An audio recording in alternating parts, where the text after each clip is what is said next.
Isang magandang umaga po ulit sa bawat isa. Salamat ulit sa Panginoon sa opportunity na atin pong mapapag-aralan, matitingnan ang salita ng Panginoon ngayon po ang umaga ito. Sa atin pong pagpapatuloy, atin buksan ang ating mga Bibles sa Titus chapter 2, verses 11 to 14. Titus chapter 2, verses 11 to 14. Hinihiling ko po ang bawat salita tayo magsitindig. Basahin po natin ito ng sagot-sagutan. Titus chapter 2 verses 11 to 14. Ang sabi po sa verse 11, "For the grace of God is appeared that offers salvation to all people." It teaches us to say no to ungodliness and burning passions, and to live in self-control, upright and godly lives in His present age. While we wait for the blessed hope, the appearing of the glory of our great God and Savior, Jesus Christ, Who gave Himself for us to redeem us from all wickedness and to purify for Himself a people that is fearful, eager to do what is good. God bless the reading of His Word. Tayo po ay manalangin. Panginoon, tulungan mo na kami na maintindihan, maunawaan ang iyong salita na amin pong binasa sa amin pong pag-aaral ito. Gabayan mo kami, makakita namin, Panginoon, ang kahalagahan ng mga talatang ito sa pang-araw-araw naming buhay. Tulungan mo yung lingkod na magbabahagi nito, bigyan mo siya ng kapangyarihan ng bubuhat sa inyo. Ito aming dalangin sa pangalan ni Jesus. Amen. Okay, makakaupo na po kayong lahat. Doon pong 2014 ay may isang salita, bagong salita, na ilagay sa lahat ng mga dictionary. No? Ano mang dictionary yan? Oxford Dictionary, Cambridge, no? Kung ano-ano pa, no? Merriam-Webster Dictionary. At ang salita pong ito ay selfie. Selfie. Okay? At ang ibig sabihin daw po ng selfie ay self-portrait taken by oneself. And you have to put it in social media. Okay? So ang selfie daw ay ikaw magpipicture sa sarili mo, tapos ilalagay mo sa social media. Yun daw ang ibig sabihin ng selfie. Pero itong word na selfie daw ay noong 2002 pa na-create itong word na to. No? At ito ay sa Australia nagsimula. Pero dahil po sa dami na nagse-selfie ng mga Pilipino, no? Tayo po ang naging influence kung bakit ito inilagay sa dictionary, itong word na selfie. Sapagkat tayo mga Pilipino, napakahilig nating selfie, mag-groupie. Alam niyo po yung kakambal ko, ano po? May kakambal ako. No, kaya Elena ang pangalan ko, Elena ang pangalan niya. Napakahilig niyang mag-selfie. Kahit anong ginagawa, no? Kahit saan siya pupunta, lagi siyang may picture. Minsan naglalakad lang kami, biglang, Tika muna, maganda tong to. Itong to, picture tayo, picture. So, may times na naiinis ako, no? Naiinis ako na, ano ba naman yung lahat na lang ng kilos natin ay pipicturan, no? May kakilala ba kayo gano'n? Lahat na lang ng angle ay pipicturan. Pero ang sabi niya sa akin, ay dito, hindi ko malilimutan, sinabi niya sa akin. Sabi ko, ba't ka ba take ng pictures? Ito ang sabi niya sa akin, I'm not just taking pictures, I'm making memories. Tama ba yun? Totoo yun. Kaya nung marinig ko yun, sige, picture na tayo. Hindi na ako pumapalag, hindi na ako nagre-reklamo. Kasi nakakatuwa sa kanya, noong, actually before pa na cellphone, gano'n talaga siya, yung camera pa lang. Ang galing niya anong tawag dito? Ng album, mag-arrange, no? Na every year talaga, at sunod-sunod, hindi pwedeng balik-baligtad yung mga dates nung mga pictures sa album. Kailangan sunod-sunod. At nakakatuwa ang balikan. Ano po? Talagang maraming ang memories na maalala. Alam niyo, sa bawat pictures na makikita natin, may kwento doon. Di ba? At alam niyo, itong particular na picture na ipapakita ko sa inyo, meron itong malaking kwento for me. No? Okay, tatawa. Yan, okay. So, itong picture na to, may parents ko yan. Yan yung parents ko. Kamukha ko ba? Okay. So, ako yun, yung dito sa left side nyo. Pahit pa ako na yun. Kakambal ko yung katabi ko, ate ko, dalawa kong ate yung sunod, tapos yung bunso namin. Actually, graduation ito ng bunso kong kapatid ng grade 6. Ako ay second year high school. Bakit memorable po itong picture na ito sa akin? Because during that week, alam niyo po, hindi ko alam sa ibang mga probinsya, pero sa atin, sa Mindoro, nung mga bata pa tayo, sanay tayong tabi-tabi sa matulog, katabi mo yung nanay mo. No? So, dito sa sahig na yan, dyan kami lagi natutulog, katabi ko yung nanay ko. At one night, during this week, ay tinanong niya ako, ang sabi niya sa akin, ano ba ang natututunan mo sa pag-aaral ng Bible? At ano ba yung tinuturo ng pastor mo na yan? Sa dyan sa inyo sa church. Si Pastor Alfred tinuturo niya. Kasi lagi ako nasa church. Alam niyo, sabi ko sa kanya, sabi ko, Nay, tinuturo sa akin na kung paano pupunta sa langit. Eh paano ba? Sabi niya doon. Sabi, pag tinagka mo si Jesus as your personal Lord and Savior, sabi ko gano'n sa kanya, pupunta ka sa langit. Nagulat ako sa kanya sabi niya, ano? Pupunta ka sa langit? Oo, pupunta tayo sa langit pagka nasa atin si Kristo. Sabi niya, parang ayoko pumunta sa langit. Bakit? Sabi ko gano'n. Ay maganda sa langit. Ay paano yung ating kabuhayan dito? May palengke kami nun eh. May tindahan kami sa palengke, dry goods. Paano yun? Sino mag-aasikaso nun? Itong bahay natin, kapapagawa lang ito. Sino titira dito? Diba? At yung mga kapatid mo, sino ang mag-aalaga sa kanila kung pupunta tayo sa langit? So naisip ko, bakit ang nanay ko ay parang hindi siya ganun ka-excited? Samantalang yung ibang missionaryman ko, at every time na pinag-uusapan ng langit, excited, di ba? Na pupunta. Pero natatangi yung nanay ko na yung ganun sagot. Kaya itong picture na to ay very memorable sa akin. Ang nanay ko hindi ganun ka-excited. But salamat sa Panginoon, sapagkat bago siya kunin ng Diyos, ay tinanggap niya si Jesus bilang sarili na Panginoon. Kaya ngayon naiintindihan na niya kung bakit naandun sa langit. So po, I wonder ngayong umaga kung ano ang inyong pakiramdam pagka pinag-uusapan ang langit. Pag pinag-uusapan ang muli niyang pagbabalik, are we excited? Or takot tayo? Or sabi natin, pwede ba wag muna ngayon? No? Maganda dyan, no? But I am not in a hurry. Diba? Ang sabi nga ng iba, I am ready to go to heaven anytime. I'm ready to die. No? But I am not in a hurry. No? Hindi ako nagmamadali. Hindi po ba? Mga kapatid, ngayong buong taong ito, ang pinag-usapan po sa Mindoro Ministry, lahat ng mga gawain, lahat ng mga simbahan ay knowing the time. Di po ba?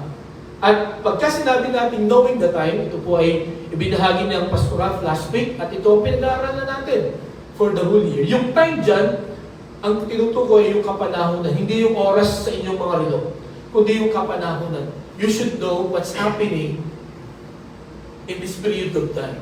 Di po ba? Narinig na naman natin sa forecast kagabi yung signal number 5. Alam niyo po, in my siguro 45 years ng pamumuhay sa mundo ito, hindi ko pa narinig yun. Nung nag-46 na lang ako, sa ako narinig yung may signal number 4, may signal number 5, at hanggang ngayon. Di ba? Nakakagulat yun. Ibig sabihin, sobrang lakas nun. Kasi na-experience ko na po na inabutan sa daan ng signal number 3. Kasi akala namin, tapos na yung bagyo, so kami magkakapatid, lumabas kami, kasi nga may pwesto kami sa palengke, baka nilipad yung bubong. So sabi ng nanay ko, punta kayo sa palengke, tignan ninyo, baka nasira yung ating pwesto doon. So kami, 5 kami, lakad kami. Doon papunta. Yung pala, yung sinatawag nilang pumipihit lang yung hangin, grabe nabig kami sa daanan. Sabi ko, hindi ko na uulitin ito. Nangatok talaga kami ng bahay, ng hindi namin kakilala. At sabi nila, pasukin niyo po kami. No, at baka kami matamaan ng yerong lumilipad, ng sanga na bumabagsak. At mabuti na lang, doon sa inabot kami sa bagong po. No? Buti na lang, pinapasok kami ng bahay, pinagsopas pa kami. Okay to Pero yun, grabing lakas po nun. Lalo na siguro yung signal number 4 at saka yung signal number 5. Diba? Kakaiba. At yun nga, imagine ang taal ngayon, may ang usok, no? Ang Mount Canlaon, ang Mayon volcano, ay parang nagigising sila.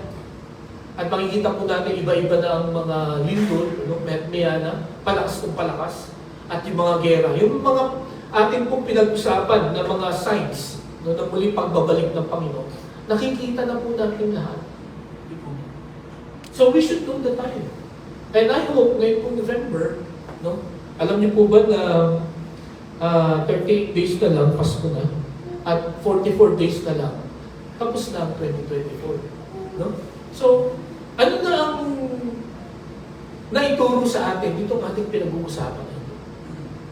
Ito ba ay ano pa rin lang, parang pumasok lang dito, tapos lumabas dito sa tenga, sa kabila. Diba? Naniniwala ba tayo na talagang malapit ang dumating ang Panginoon? Ngayong November, magre-recap tayo, isa-summarize natin kung ano yung nangyari. Para, pagpasok ng 2025, ay may idea tayo sa biyaya ng Panginoon kung paano natin gugugulin ang panibagong taon. Okay? The first Sunday, pinag-usapan natin when we witness the signs. No? Pag nakita na natin yung mga tanda, okay, at nakita natin, ang dahilan bakit pinakita ito ng Panginoon is for us or for God to teach about Himself. No? Na meron siyang plano, no? Na siya ay nagpapasensya sa atin, kaya niya tayo binigyan ng sign bago siya bumalik. Iniintay niya na ayusin natin yung buhay natin bago siya bumalik. And then nakita natin, pinakita ng Panginoon yung kanyang kapangyarihan, His power. Na hindi mo siya pwedeng pigilan. No? Hindi mo siya pwedeng i-alter. No? Hindi mo siya pwedeng pabagalin. Ang kapangyarihan ng Panginoon ay magaganap na ayon sa kanyang paraan at sa kanyang panahon. And now we are seeing the sign.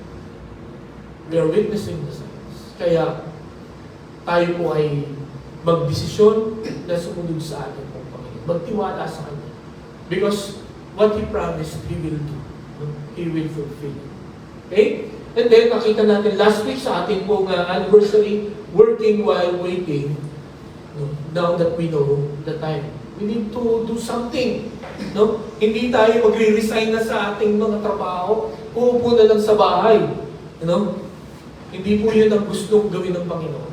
Ang magandang paalala po sa atin, when we witness the signs, we have to do kung ano yung mga pinapagawa sa atin ng Panginoon. Ngayon ba mga kapatid, ngayong week na to, may ginawa ba kayo or intentionally ginawa ninyo dahil alam nyo na yun ang ginagawa, pinapagawa sa inyo ng Panginoon? Meron ba kayong itinigil na ginagawa dahil pinapatigil niya ng Panginoon sa inyo? Mga kapatid, that's how we work while we are waiting. Atin pong inaalala ang mga utos ng Panginoon sa amin. Sapagkat kung itong mga bagay na ito ay babaliwalain lang natin, then when the Lord comes, sigurado, magugulat tayo. Hindi lang magugulat, mapapahiya tayo. Lalo na kung dadatnan tayo na tayo ay gumagawa ng mga bagay na hindi niya gusto. Di po ba? Naranasan niyo ba yung you are caught in the act? Anong mararamdaman niyo kaya? Na yung merong bago akong nababasa ngayon sa internet, kung mahuli ka na ang ginagawa mo ay pinagbabawal na technique. Narinig niyo na yan, nabasa niyo na yan. Diba? Kaya mga kapatid, no, napag-aralan natin last week, no, na kailangan bilang mga anak ng Diyos, dapat tayo po ay magkaroon ng matuwid na buhay. Di po ba? Yun po ang mensahe last week. And then, ngayon po, umaga, ito po ang gusto ko po na pag-aralan natin. Ano po? At sana ito po ay ma-develop sa ating mga puso. Longing for His coming. Longing for His coming. Parang isang bata na laging nakaabang sa bahay. Sa pinto, iniintay ang pagdating ng kanyang tatay. Di ba ba? Kayo po ba every morning or every evening, naiisip niyo ba, oh, Lord, sana dumating ka na? Pagka mahirap ang sitwasyon, pag marami kang problema, pag stress na stress ka, mas, sa tingin ko, mas madalas ang prayer mo na gano'n. Lord, sana dumating ka na. Di ba? Pero pagka masaya lahat, no? Pagka magandang trabaho, no? Magandang grades, no? Inspired ka, no? Maraming blessing na dumadating. Iniisip natin, Lord, baka pwedeng sa susunod na lang na taon or sa huwag muna ngayon. Di po ba? Pero mga kapatid, ngayong umaga, titingnan po natin ano ang mga dahilan, ano ang mga mararanasan natin pag dumating ang Panginoon. Kung kaya't dapat panganaisin natin na siya ay dumating. When we say longing, it's more than waiting. No? Pag sinabing you are longing for a person to come, no? Ang ibig kong sabihin nito ay binibilang mo yung mga araw. Ilang gising na lang. O ilang tulog na lang. Diba? Ang isa pa na pagpapakita na you are longing for someone, no, ay inaayos mo yung sarili mo. No? At inaayos mo yung kapaligiran mo. Para pagdating niya, masaya siya. Alam niyo kami, ito, tinuro lang ito sa akin ng mga kapatid ko. Ang ginagawa ng mga kapatid ko, pagka aalis sila ng bahay, naglilinis sila. Nililinis nila yung bahay bago umalis. Sabi ko, bakit ito ginagawa yan? Ano? Kinaglilinis ng bahay, aalis naman kayo. Para pagbalik, malinis. No? Di ba nakakayamot na pagod ka sa biyahe? Sa pagdating mo, yung mga hugasin nakatambak pa rin, no? Ang alikabok, no? Nakakalat yung mga gamit. Di ba mas relaxing na pagdating mo, okay.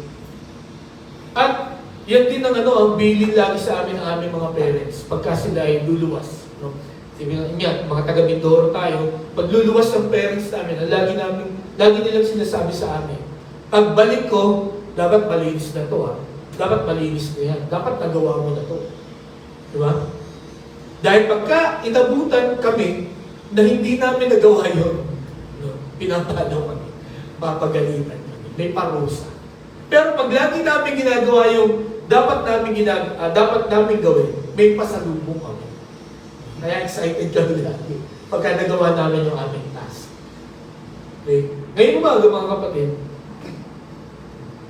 naisip nyo ba? Are you longing for His coming? Kasi kung tayo po ay nagnanais na dumating na ang Panginoon, gagawin natin ang lahat ng mga bagay na magpapasaya sa ating Panginoon at sa atin din sa Kanyang pagdating. Yamang alam natin na malapit na siya po. Okay? So, ito pong ating binasang talata sa Titus ay ito po ay disciple ni Pablo, itong si Titus. No? Hindi niya ito uncle. Sa Tagalog, Tito. Titus. Okay? Disciple niya. At itong si Titus na ito ay pagkalabas ni Apostol Pablo sa kulungan sa Rome, sinama niya ito si Titus at dinala niya sa Crete. Okay? Dito sa Crete. Crete ang sa Tagalog. Ito ay sa lower part ng Greece. Hanggang ngayon, yan pa rin ang pangalan ng isla na yan. Okay? At napakaganda dyan. No? Kaya kung halimbawa may pera kayo, JJ, pwede kayo dyan, pumunta sa Crete. Maganda dyan. Anyway, yung mga Cretans, yung mga Christians dito ay nasave. Kung babasahin niyo po ang Acts chapter 2 verse 11, yung mga mananampalataya dyan ay nasave nung si Pedro ay nag-preach sa Jerusalem. No? At nung marinig ng mga tao na present doon, na iba-ibang lahi, na yung preaching ni Pedro, sinasabi niya sa salitang Greek, pero naririnig ng mga Cretans na sa kanilang language. No? At sa lahat ng present na lahi doon, naririnig nila sa kanilang language. For example, ako nga, halimbawa, nag-preach ako ng Tagalog, no? May mga Amerikano dito, Italian, German. Naririnig nyo sa inyo yung mga salita. Kaya naunawaan nila yung mensahe. Kaya nung hinamon ni Pedro ang lahat na kailangan yung magsisi na inyong mga kasalanan, sumampalataya ka kay Jesus, 3,000 that day ang tumanggap sa Panginoon at nagpabautismo. At itong maganda, dahil sa iba-ibang lugar mga ito nanggaling, pagpunta nila doon sa kanilang mga bansa, nag-start sila ng ministry. At ito po kaya pinuntahan ni Pablo at saka ni Titus itong Crete, sapagkat may mga mananampalataya dito, no? To follow them up at saka to establish them. Tapos iniwan ni Pablo itong si Titus na siyang magpastor dito sa Crete. Okay?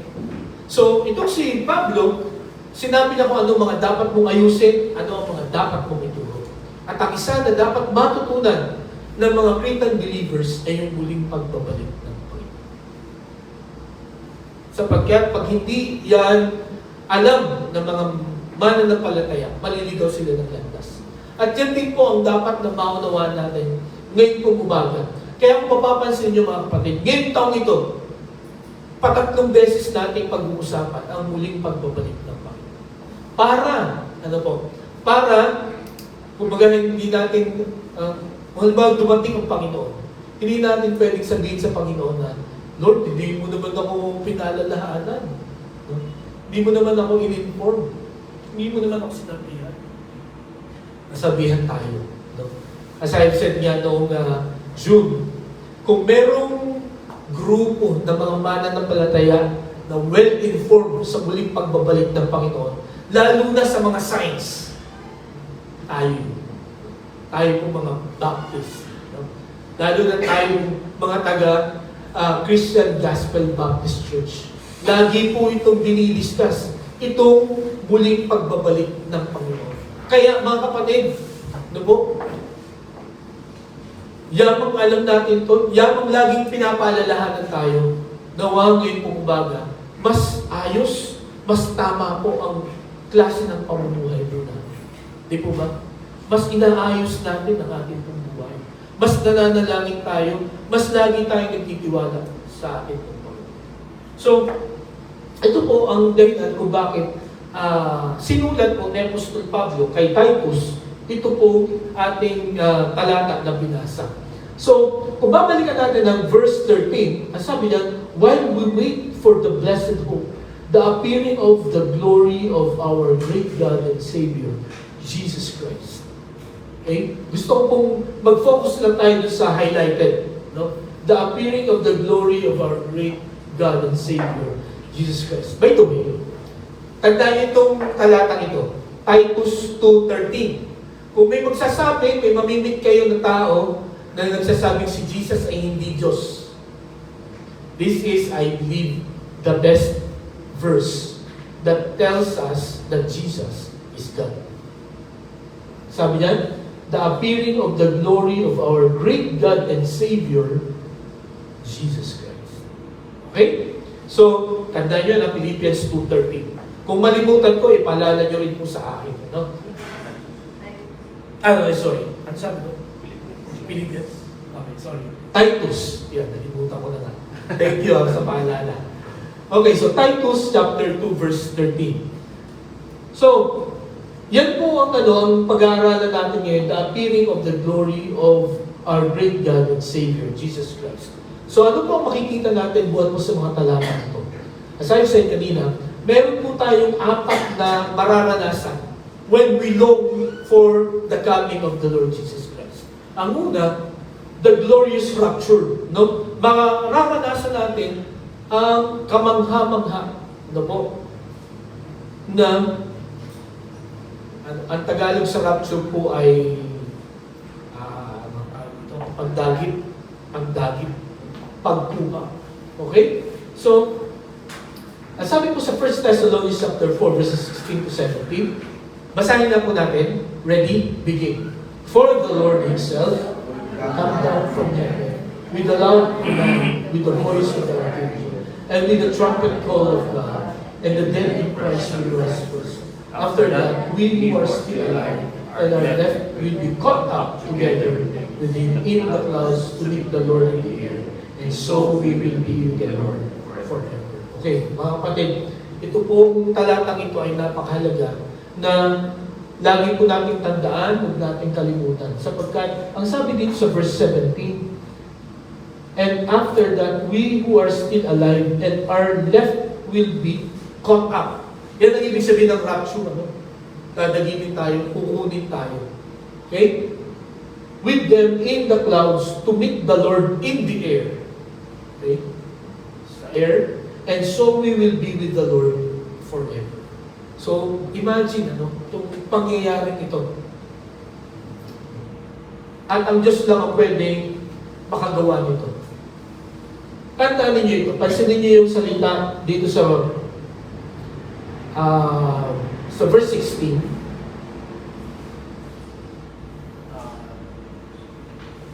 Yun. And the dead in Christ will rise first. Okay? Yung dead in Christ, ito yung mga mananampalataya, no? Yung mga tao na tumanggap sa Panginoon na namatay na. Okay? Yung aking parents, yung aking tatay at aking nanay, tinanggap niya si Jesus bilang sariling tagapagligtas before they died. At naniniwala ako ngayon umaga, mga kapatid, sa muling pagbabalik ng Panginoon, kasama sila doon sa the dead in Christ will rise first. Sa muling pagbabalik ng Panginoon, sa rapture, mga kapatid, ang sequence ay ganito. Pag narinig na natin yung trumpet sound, no? Tayo lang makakarinig doon, mga tumanggap sa Panginoon. Hindi yan maririnig ng mga unbelievers. Pag narinig natin yun, no? Yung mga patay ay, yung mga patay na mga mananampalataya, mabubuhay sila. And then, tayong mga buhay pa, sa verse 17, after that, we who are still alive and are left will be caught up. Okay? Dadagitin tayo. At kung titingnan natin dito sa 1 Corinthians chapter 15, verses 51 to 53, in a flash, in the twinkling of an eye, at the last trumpet, for the trumpet will sound, the dead will be raised imperishable, and will be changed. And we will be changed. For the perishable must clothe itself with the imperishable, and the mortal with immortality. So mga kapatid, ganito ang mangyayari. I'm sure alam nyo na, pero let me remind you, ano po, na itong pagdagit sa atin ng Panginoon, it is as quick as twinkling of an eye. Sobrang bilis. Kaya hindi mo pwedeng sabihin na, saka na lang ako, saka na lang aayusin ang buhay ko. Pag yung alam kong malapit na talaga na dumating ang Panginoon. Tandaan niyo po, no, ang sabi sa 1 Peter, the Lord's coming the Lord's return will be like a thief in the night. No? Ano ibig sabihin ng thief in the night? Although ngayon ang mga thief kahit sa umaga, meron. Pero during that time, pag sinabing thief in the night, sa gabi lang siya dumadating, at dumadating siya sa panahon na hindi mo inaasahan. Hindi nag-a-announce ang mga magnanakaw. Di po ba? Yung mga manloloko, hindi sila magpapaalam na pwede ka maglokohin. Pwede ba kitang dayahin? Hindi. No? Usually, magpapakita yung mga yan na very convincing, no? Para madaya ka. Di po ba? So, ang pagdating daw ng Panginoon ay parang magnanakaw sa gabi. Darating siya na hindi mo inaasahan. At hindi lang darating siya sa araw na hindi mo inaasahan, mabilis pa yung kanyang pagdating. hindi ka makapaghanda. Kaya ang dapat, katulad ng motto ng mga Boy Scout, dapat lagi kang handa. Lagi po tayong handa. Paano tayo makapaghanda? Simple lang po mga kapatid. Let us do what God wants us to do. Yun lang po ang paraan ng ating pong paghahanda. Kasi may mga times po kung i-evaluate natin po mga buhay. No? May mga times, marami sa atin pong ginagawa ay hindi ang gusto ng Panginoon. And may times din po, mga kapatid, alam niyo ba, na sinasadya ko talagang hindi mong gawin. Ayaw mong gawin yung dapat mong gawin. Di po ba? Kaya mga kapatid, ang muling pagbabalik ng Panginoon ay napakabilis. Okay? Ang una niyang gagawin, bubuhayin niya yung mga mananampalataya na tumanggap sa Panginoon. And then ang pangalawa, tayo na mga buhay pa, no? Tayo na tumanggap sa Panginoon, babaguhin niya. Gagawin niya perfect ang ating po mga katawan. So, dito po,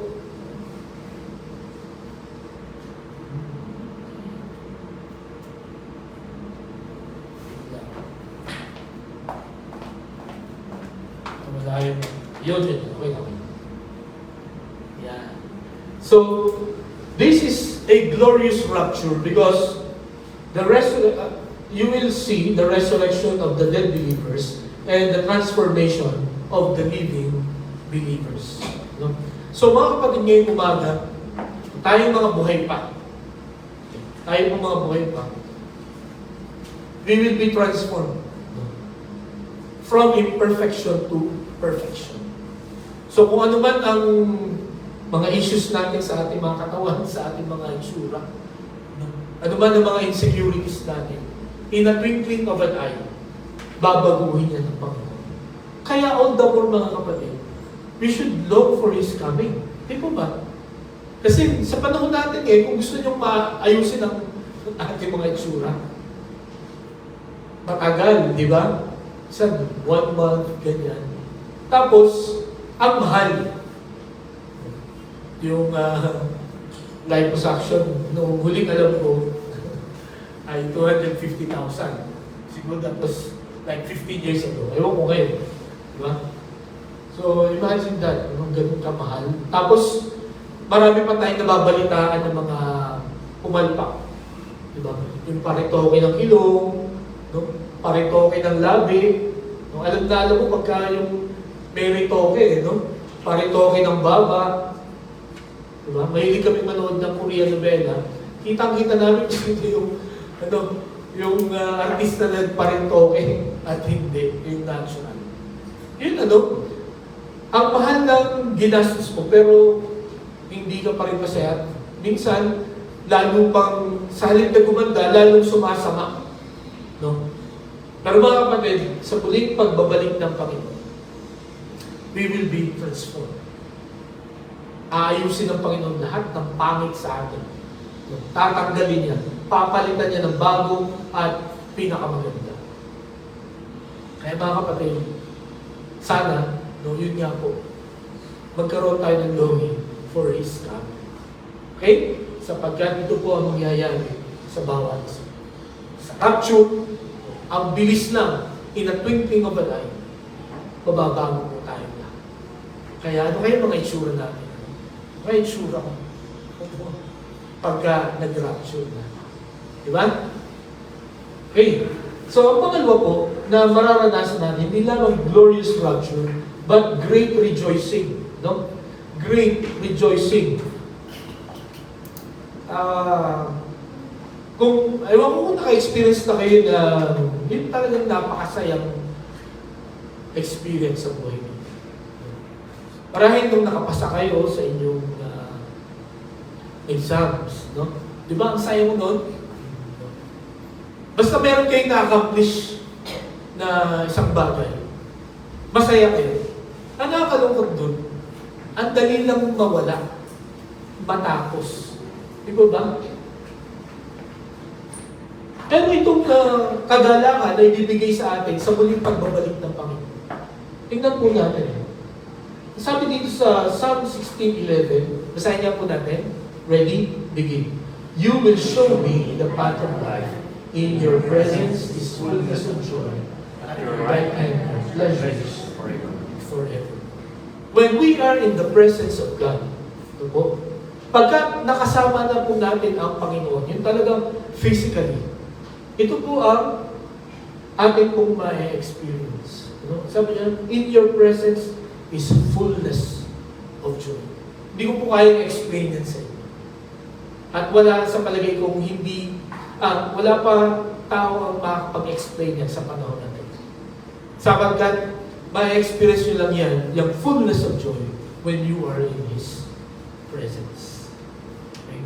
And then, ang sabi niya, at your right hand are pleasures forever. Pangmatagalan, yung kasiyahan na mararanasan po natin. Bakit right hand? Hindi left hand. Hindi hands.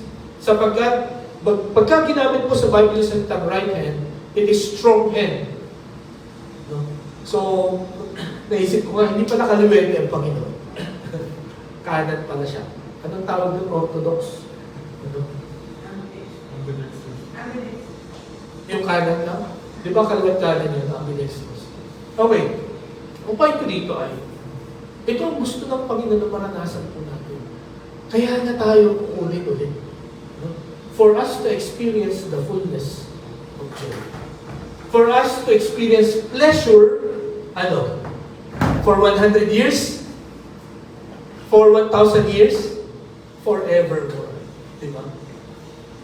Doon nga sa mga 1 minuto kasiyahan lang, natutuwa na tayo. Yung mga 5 minutes na kasiyahan lang, nagko-compromise tayo mga kapatid. And sometimes nakakalungkot, kahit kasalanan yan, basta maging masaya lang tayo. Susugat tayo, di po ba? Kahit na alam natin na ang kapalit nun, ang consequence nun, ay malala. Mga kapatid, when the Lord Jesus comes, ito ang na-experience natin. When finally, yung presensya ng Panginoon ay makakasama na natin, mararanasan na po natin. Sabi niya, fullness of joy. At your right hand are pleasures forever. Kung gusto niyo ma-experience ito, let us long for His coming. Ano po? May experience po natin. And then, sabi po sa Revelations 21 verse 4. Basahin niya po natin. Ready? Begin. He will Wipe every tear from your eyes. There will be no more or mourning, or crying, or pain. For the order of things past. Gusto ko ma-experience to. He will wipe every tear from their eyes. There will be no more death, or mourning, or crying, or pain. These are the things that makes a person sad. Diba? Ito po mga bagay nito, death, mourning, crying, and pain. Okay? Separation, no? Yun po ang nagpapaan sa atin, nagpapalungkot. No? Because we feel alone. Pero sabi ng dito, tatanggalin yun. Lahat ng bagay na magpapalungkot sa'yo, sa muling pagbabalik ng Panginoon, tatanggalin niya. Kaya sa palagay niyo, anong pakiramdam niyo kung hindi ka na umiiyak, no? Kung hindi ka na mamamatay, no? Kung hindi ka na nagdadalamhati, o hindi ka na nasasaktan? Anong nararamdaman mo that time? You will be happy. You will be rejoiced. At dito sa lupa, mga kapatid, wala kang effort na kayang gawin para ma-reach ito, para ma-achieve ito, mga kapatid. At walang material things, walang relationship, human relationship. Walang any achievement ang pwedeng makapagbigay ito sa inyo. Only God can give this to you. And you will experience this when Jesus comes. That's why, mga kapatid, we need to be longing for His coming. Dapat mas matabik tayo na, Lord, sana mamaya na, lumapit ka na. Siguro kayo na Kevin at KJ, yung magduman muna na. 17 na. Sa 70 na lang. Yung naman muna sa January na lang.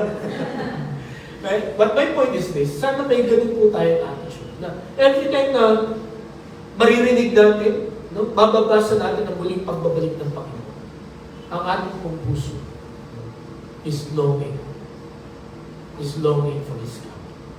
Sapagkat ito po ang mararanasan natin. No? Sabi niya, great rejoicing. No? Glorious rapture, great rejoicing. Great siya sapagkat hindi lamang ngayon mo ito mararanasan, kundi forever. Pangwalang hanggan. Okay? Sarap siguro nun, ano? Yun nga, pagka daw ikaw ay laging masaya, matagal kang tatanda. Kasi yung mga wrinkles mo ay hindi madidevelop pagka lagi kang smiling face. Sabi nga nila, pagka daw ikaw ay nag-smile, ay 3 muscles lang ang nagagamit mo. No? Tama ba yun? Pero pag naka-frown ka, pag sumimangot ka, madaming muscles. Kaya, tumingin kayo sa salamin, ilang muscles na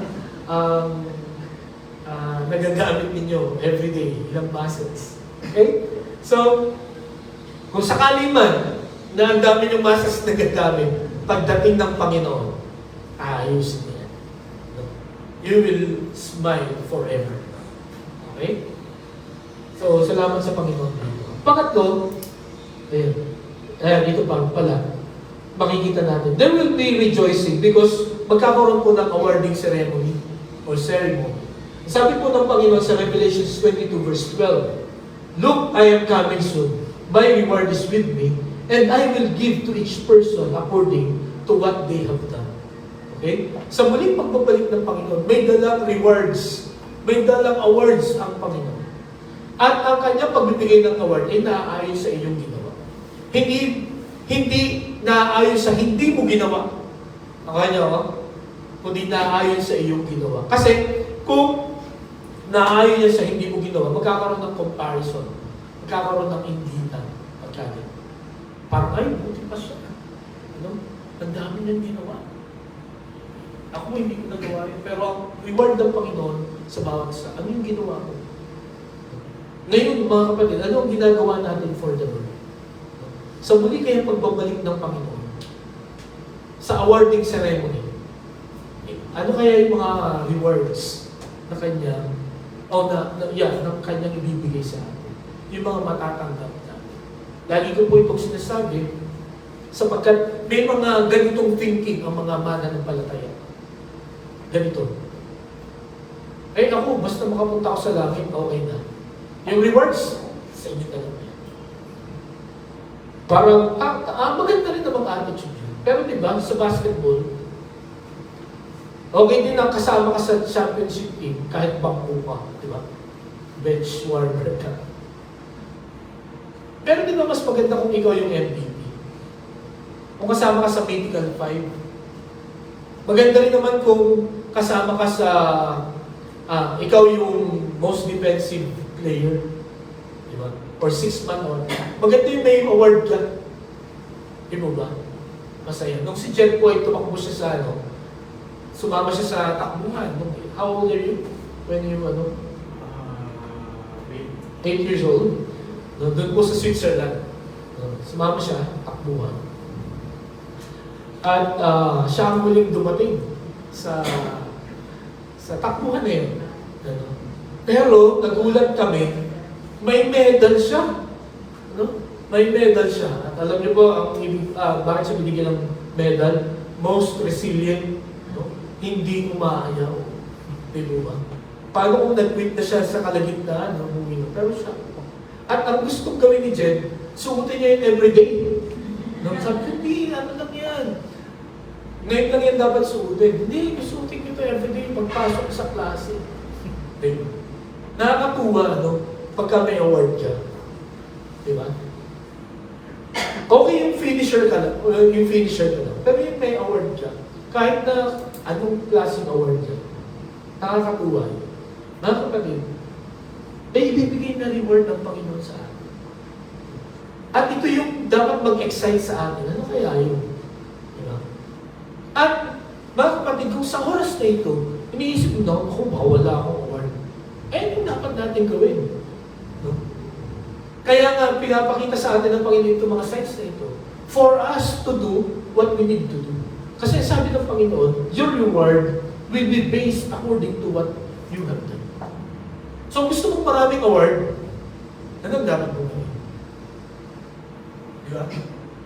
So mga kapatid, there will be an awarding ceremony. Makikita po natin yun sa salita ng Panginoon. Na pag-aralan natin, may 5 rewards, may 5 crowns na ibibigay sa atin ng Panginoon. Yan ay sa susunod na lang natin pag-aaralan. Okay, but it will be a time of rejoicing, great rejoicing, because there will be an awards night. At lahat ng tao may award, masaya. Di ba? Talagang palakpakan yan. Next, hindi lamang awarding ceremony, but wedding ceremony. Okay? Merong kasalan na magaganap. Wow! Sabi dito sa Revelation chapter 19, verses 7 to 8. Basahin nga po natin. Ready? Begin. Let us rejoice and be glad and give Him glory, for the wedding of the Lamb has come, and His bride has made herself ready. Fine linen, bright and clean, was given her to wear. Fine linen stands for the righteous acts of God's holy people. Sa Ephesians chapter 5, ang napag-aralan po natin doon, na ang bride ng Panginoong Kristo ay ang church. Okay? Tayo po ay initulad sa bride. Lahat ng tumanggap sa Panginoon bilang sarili ng tagapagligtas, tayo po ang bride ng Panginoon. At sa kanyang muling pagbabalik, magkakaroon ng wedding ceremony. Ikakasal tayo sa Panginoon. Okay? At ang sabi dyan, for the wedding of the Lamb has come, and His bride has made herself ready. Fine linen, bright and clean, was given her to wear. Fine linen stands for the righteous acts of God's holy people.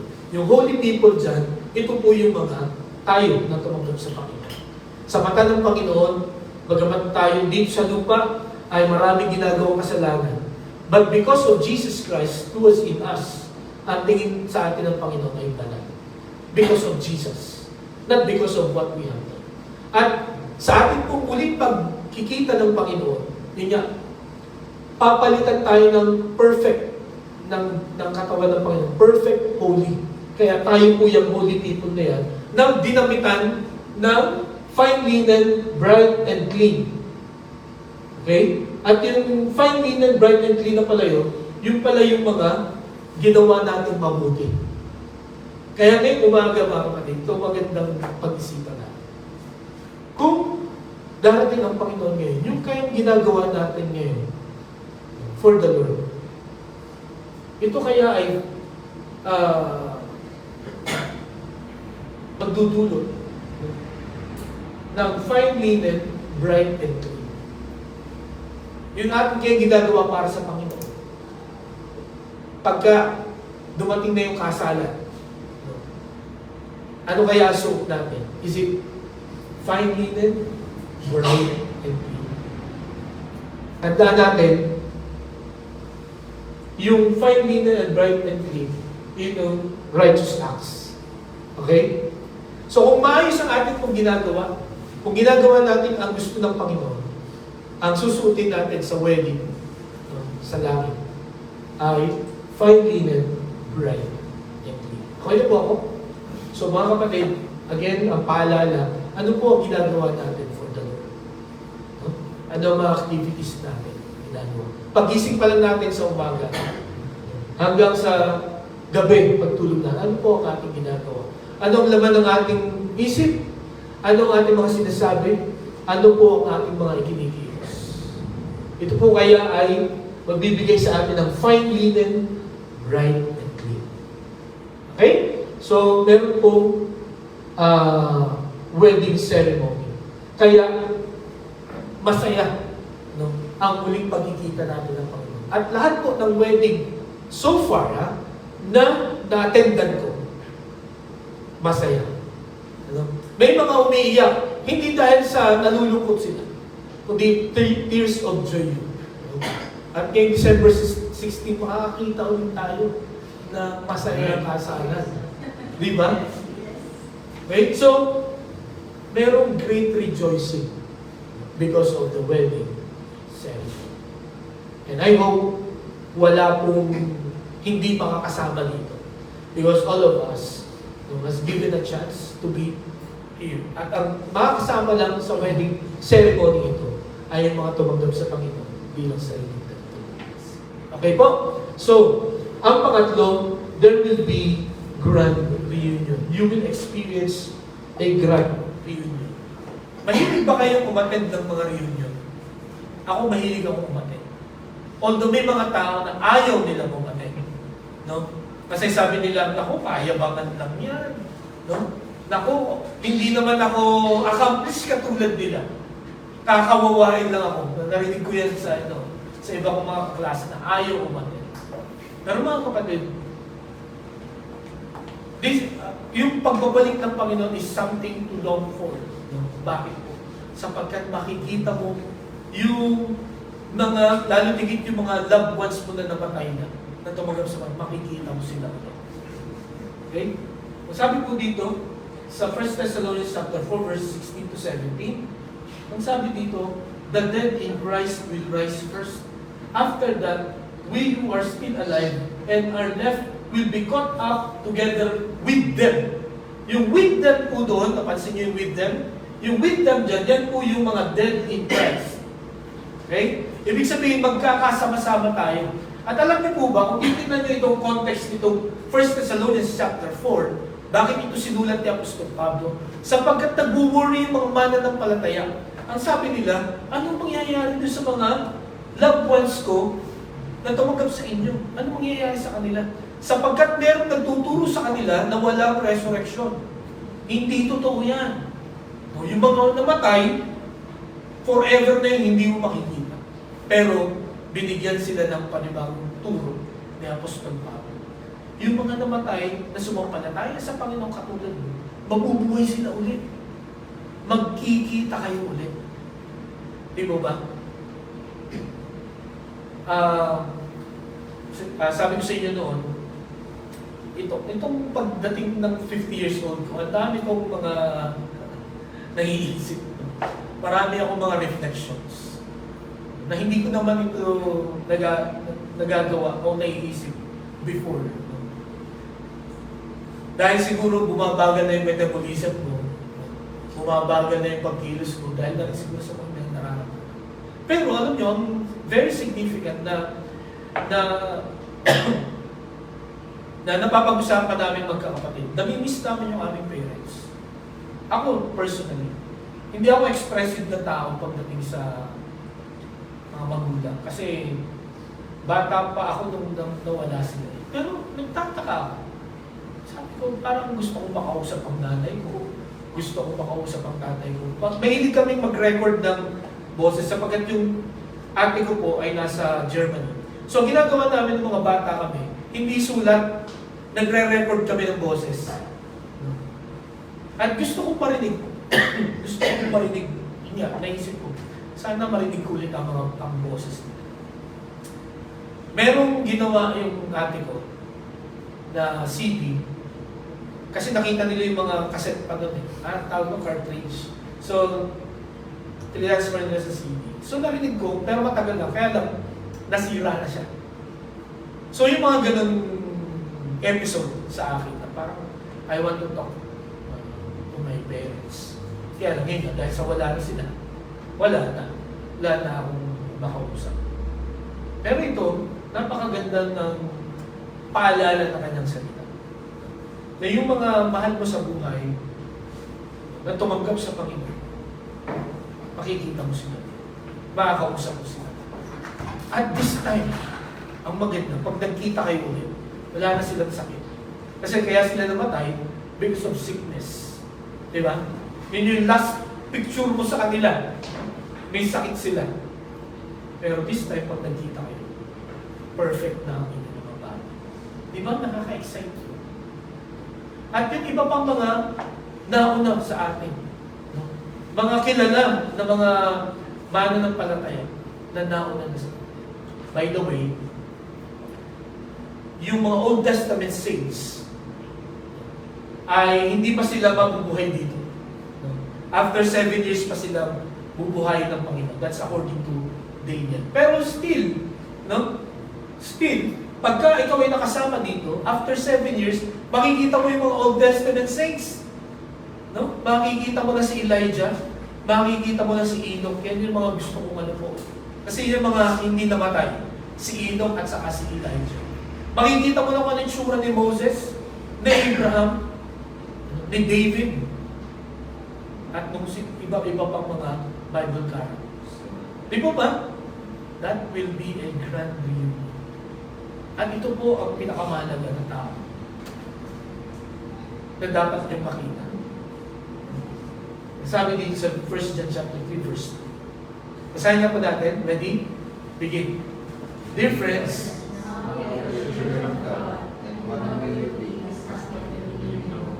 But we know that when Christ appears, we shall be like him, for we shall see him as he is.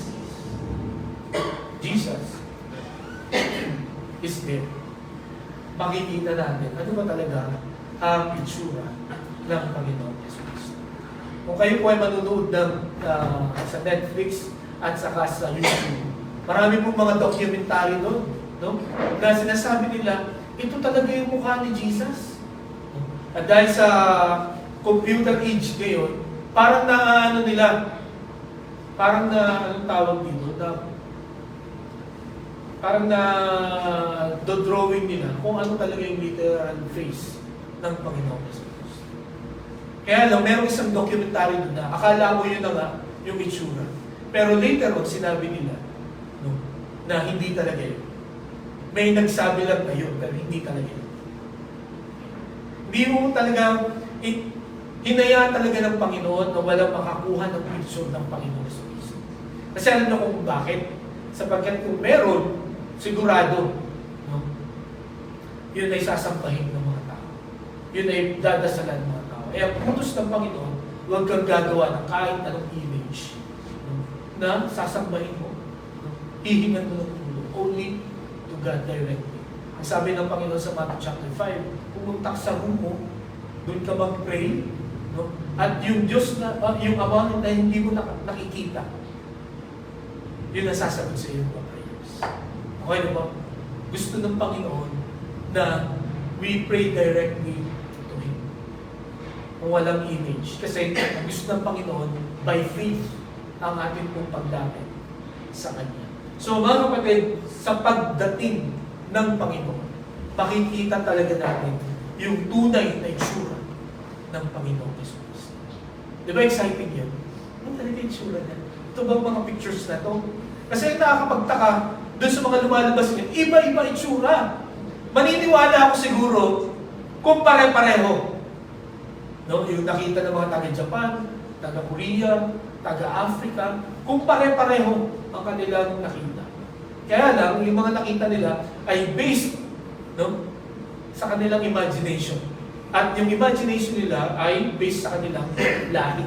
Kaya makakakita kayo na may Jesus na maitim, may tinatawag silang Black Jesus.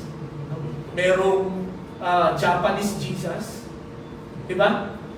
Merong American, merong Pinoy, iba-iba. I'm sure meron lang isang mukha ang Panginoon. Di ba? Meron lang isang makikita tayo na tunay na itsura ng Panginoon. At makikita po natin yan mga kapatid sa kanyang pagbabalik. Okay? So, yan po ang isang nakaka-excite, nakakamangha, at dapat maging longing natin, manabing tayo sa muling pagbabalik. There will be a grand reunion. Ako po sa lahat ng reunion na na-attendan ko, ng high school, talagang masaya ako. At natutuwa ako na nakita ko yung mga kaklase ko na mga hindi ko pa nakita. So ito po, I'm sure, magiging masaya po ang reunion na ito. Okay? And then, ang panghuli, there will be a genuine rest. Tunay na pahinga. Okay? Bakit po significant po ito? Nakapagbakasyon na ba kayo? Di ba, pag magbabakasyon tayo ay para magpahinga. Pero, it turned out na mas nakakapagod. Alam niyo kung bakit? Shoulder, check-in. Tapos, Bakit? tapos dadalhin mo, no? Tapos may nanonood ko sa bahay. Stress na yun. Ayun, di ba? So, tapos pagdating mo doon sa place, ang ganda ng lugar, no? Kaya lang, kailangan mo maglakad, ng mahaba, no? Mag-swimming. Tapos, pagod na ako, uwi na tayo. At ang ito pang isang pagod sa pagbabakasyon, yung bulsa.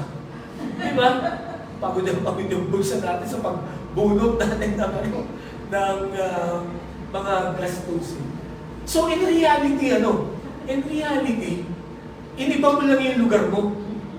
Pero pagbalik mo sa bahay, pagod ka tapos nakapaan. At may mga tao dito na ayaw ng Monday. Diba?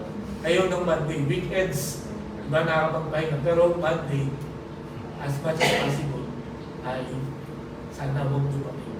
Because we want rest. Nakakalungkot na ang weekends natin is supposed to be sa pagpapahinga. Pero bitin tayo, di ba? Kahit nga 3 days, bitin pa rin. Pero mga kapatid dito, when the Lord Jesus comes, we will experience a genuine rest. Yung totoo na pahinga. Okay, bakit po? Sabi dito, balikan natin yung Revelation chapter 21 verse 4. Basahin niya po natin ulit. Ready? Begin. He will wipe every tear from their eyes. There will be no more death, or mourning, or crying, or pain. For the older order of the things has passed. Okay. Mga kapatid, magkakaroon tayo ng tunay na kapahingahan sa atin sa mga labanan sa mundong ito. Okay? Sa muling pagbabalik ng Panginoon, kukunin niya tayo sa kung nasan ang labanan, ang mga gera. No?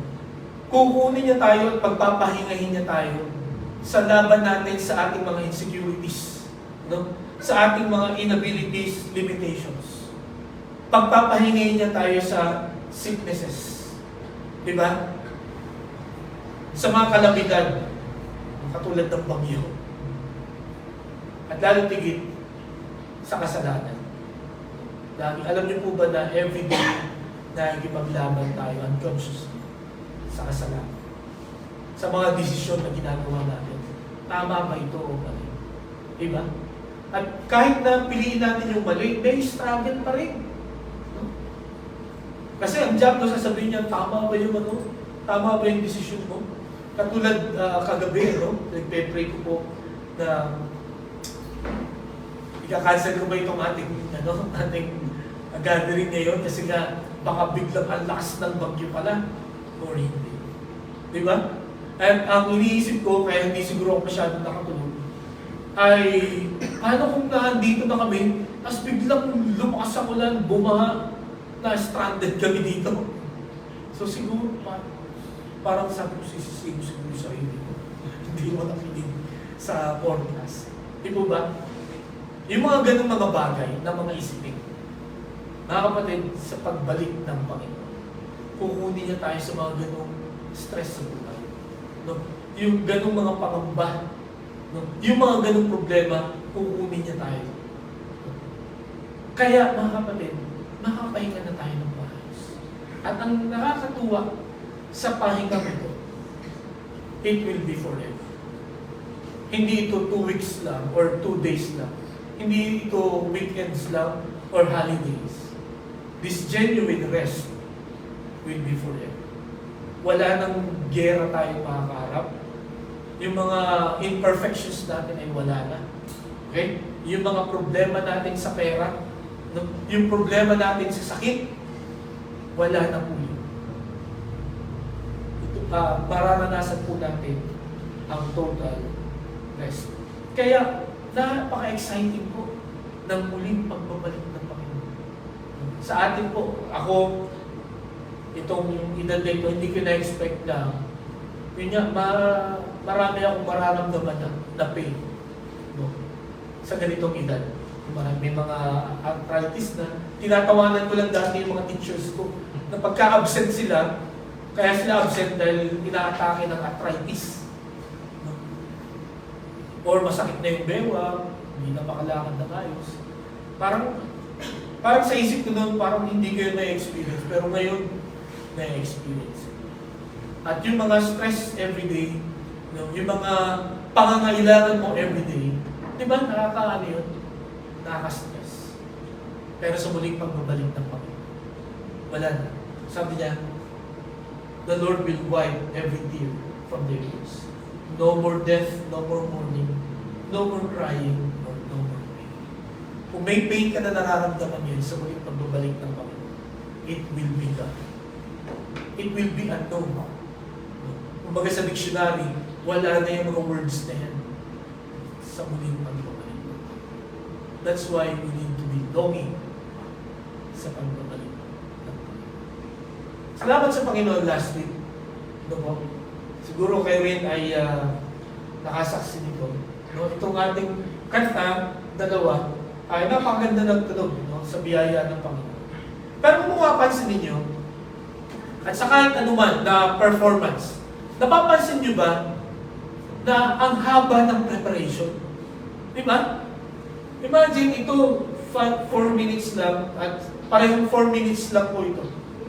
Pero gaano kahaba yung oras ang ginugol natin para sa 4-minute performance? 2 months, 3 months, ilang oras? Ano yung mga sacrifices ninyo? Ano yung mga sacrifice ninyo ng mga appointments nyo? Di ba?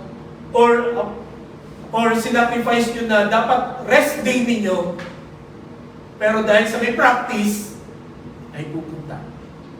Ano yung mga dapat i-attendan ninyo, pero hindi kayo umattend, kailangan nyo pupunta dito for practice. Ilan nyo? Tapos ganito lang kaikli ang performance. Para sa akin, parang sayang. No? Although, maganda ang resulta, pero sana marami tayong mga kakantahan pa nag-invite sa akin. Pero ganun talaga eh. Kahit sa sports, kung ikaw ay athlete na maglalaro sa Olympics, hindi pwedeng 1 year of preparation to. Dapat 3 years of preparation. Para lamang sa nagawa, ikaw ay 100-meter runner, dasher. Para lamang sa 20 seconds na takbo. 3 years of preparation. Di ba? Sa swimming, 3 years of preparation para sa 1 minuto na langoy lang. Na dun yung 20 seconds na yun, madedetermine kung ano ang future mo. Parang nakapanginay. Pero gusto ko lang makita natin at iwan sa inyo mga kapatid. Pagka ginawa natin ang gusto ng Panginoon, pagka nag-prepare tayo for the Lord, for His coming, hindi lang yan, ang performance natin mga kapatid ay hindi lamang pang 10 seconds, pang 20 seconds. We will enjoy itong preparation na ito forever. No? Kaya mga kapatid, when we long for His coming, ito pong 4 na karanasan ito, kung mararanasan natin. Glorious rapture, great rejoicing, grand reunion, genuine rest. We will experience this forever. Okay po? Tayo po'y manalangin. Panginoon, salamat po sa inyong salita. Salamat sa bahaging ito na tunay po na nagbibigay sa amin ng excitement sa muling pagbabalik. Though many times ay dumadating sa punto ng buhay namin na parang ayaw pa namin na dumating. Sapagkat parang meron pa kaming gustong marating. Meron pa kaming gustong ma-accomplish sa buhay namin. But Lord, ipaalaala mo sa amin, paalam mo sa amin sa pamagitan ng salita, na ang goal namin is to be Christ-like. Na ang goal mo sa amin ay yung mas makilala ka pa ng gusto. Kaya Panginoon, kung ano man ang ginagawa namin na naglalayo sa amin sa pagkakilala sa inyo, Lord, tulungan mo kami na itigil ito. Tulungan mo kami na iwasan ito. Nawa ma-focus ang aming atensyon sa pagkakilala lang sa Panginoon Kristo upang ma-develop sa puso namin ang longing for your coming. Kaya Lord, salamat sa mga blessings na ito. Salamat sa inyong biyaya at awa sa amin. We don't deserve this. Pero dahil sa mayamang biyaya at pagmamahal, ito po ay inyong pong handa na iparada sa amin. Salamat po Panginoon, ito aming dalangin sa pangalan ni Jesus. Amen. Okay, tawagin po ulit natin ating song leader para sa ating